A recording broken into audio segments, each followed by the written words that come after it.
You will now learn some basic techniques and tips for using an inside micrometer. It is usually necessary to establish the approximate size of the object in order to determine the extension rod size. A ruler or a vernier caliper can be used for this purpose. Fit the appropriate extension rod piece, ensuring that the shoulder mates firmly against the micrometer body.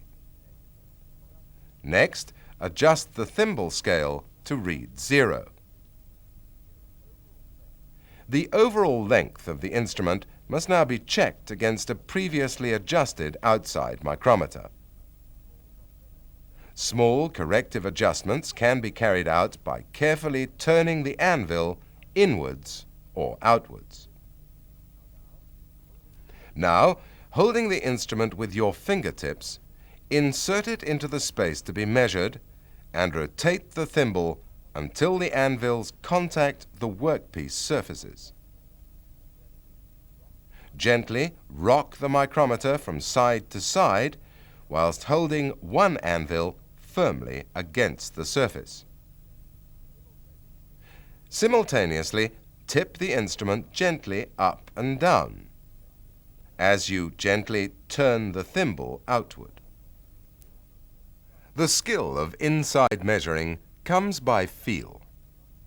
A slight scraping of the surfaces as you gently rock and tip the instrument ensures that the maximum diameter or opening dimension has been obtained.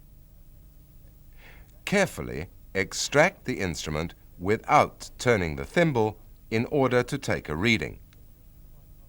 Read the micrometer scale in the same manner as you learnt in the program on reading outside metric micrometers.